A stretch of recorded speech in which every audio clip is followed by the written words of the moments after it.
Olá, aluno do sexto ano. Então, hoje iniciamos a semana 3 do Plano de Estudo Tutorado, volume 5.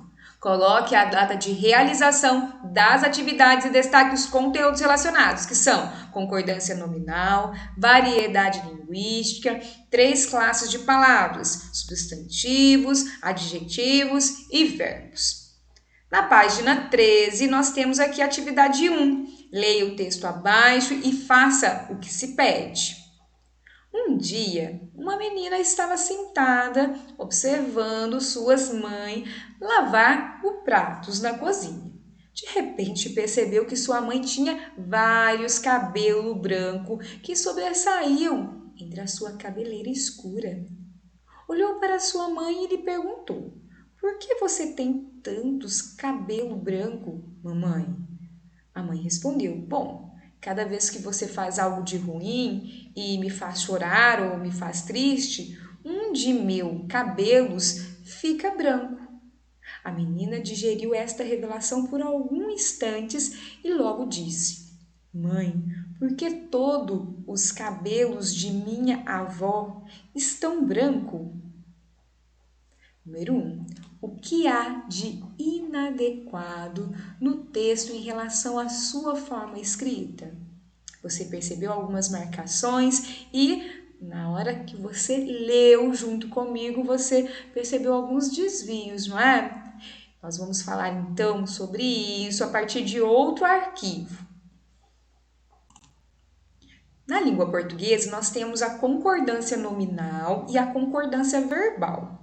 A concordância nominal, ela trabalha com o adjetivo, o pronome, o artigo e o numeral. E aí eles concordam, né, com o substantivo a que se refere em gênero e número. Gênero é feminino masculino e número singular plural.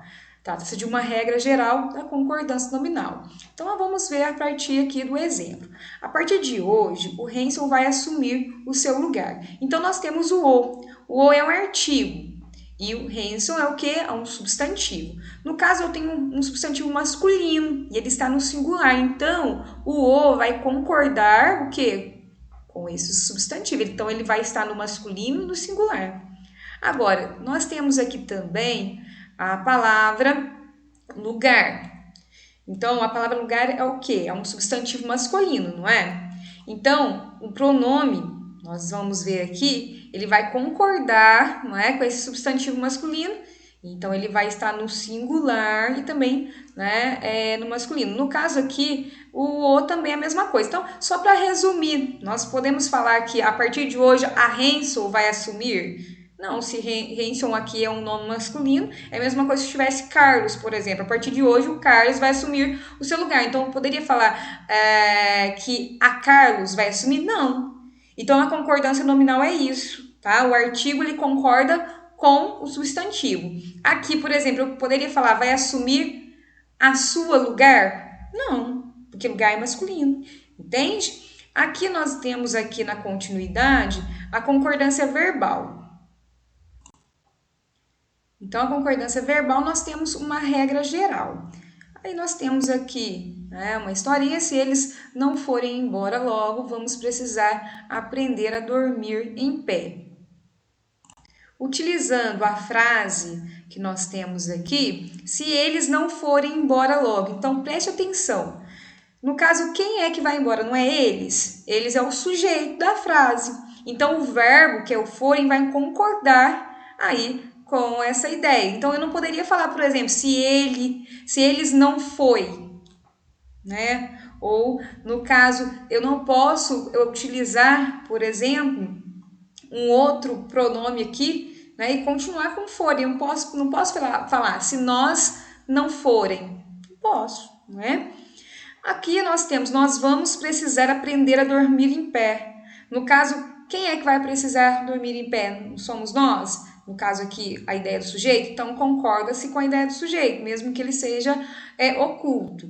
Então, dentro da nossa fala, eu sei que nós temos aí alguns problemas com a concordância verbal, né? Nós falamos, por exemplo, nós vai lá. Nós vai lá. Não, nós vamos lá. Mas acaba que na linguagem nós utilizamos de forma errada. Então, isso se chama concordância verbal. Então, concordância nominal tem a ver com o artigo, com o pronome, não é? E com o adjetivo também. E no caso, a concordância verbal com o verbo.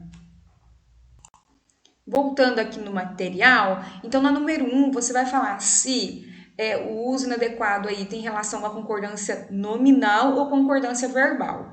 Número 2, marque os trechos que estão inadequados no texto. Eu já marquei alguns, você deve ter percebido aqui. Então, você vai fazer a marcação de outros. Você pode aqui trazer para o seu material de forma escrita, coloque entre aspas, tá? Número 3. Agora reescreva o texto corrigindo os trechos inadequados. Então, se você fez a marcação correta, você vai conseguir fazer a correção aqui. Atividade 2. Leia o texto e faça o que se pede. Diário, quarta-feira. Hoje, na aula de geografia, nós tinha uma prova oral. E tenho que dizer que estávamos esperando por isso fazia um bom tempo. A prova era sobre as capitais dos Estados Unidos e eu sento no fundo da classe, né? Do lado de um mapa gigante. Todas as capitais estão escritas em letras grandes e vermelhas, então eu sabiam que essas estavam no papo. Mas logo antes de começarem a prova, a Patty Farrell gritaram lá da frente da sala. Elas falaram para o senhor Ira que ele devíamos cobrir o mapa dos Estados Unidos antes de começar. Assim, graças a Patty, acabamos indo mal na prova. Com certeza, eu vou arranjar algum jeito de agradecer a ela por essa. Então, assim, uma leitura complicada aqui, porque nós temos aqui alguns problemas que você percebeu pelas partes grifadas, não é? E é até interessante aqui que é do livro Diário de um Banana. E aí, na questão 1, pergunta justamente essa questão. Por que algumas expressões do texto estão grifadas? Faltou o quê?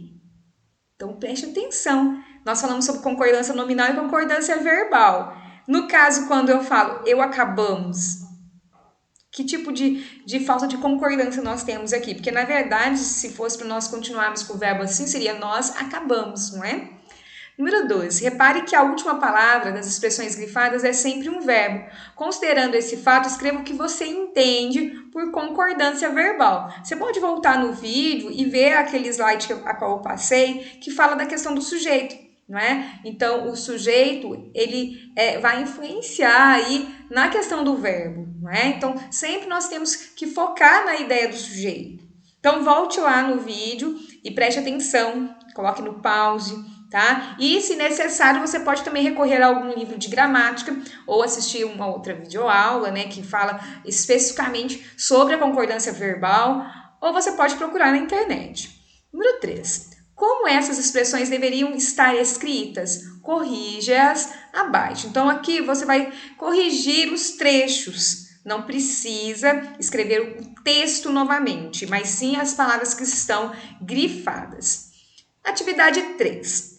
Leia os textos abaixo e responda. Texto 1. Após utilizar o sanitário, lave as mãos. Texto 2. Proibido a entrada de pessoas estranhas nesta área. Texto 3. Por favor, não abrir o alho embalado.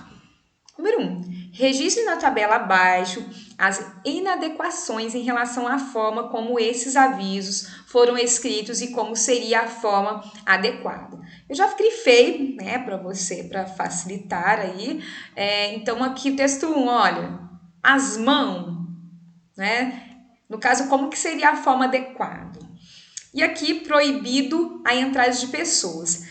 Às vezes, para você que está no 6º ano, é um pouco complicado, porque essa regra é uma regra bem específica da concordância nominal, e aí eu vou lhe explicar para que você faça corretamente. Olha, proibido a entrada.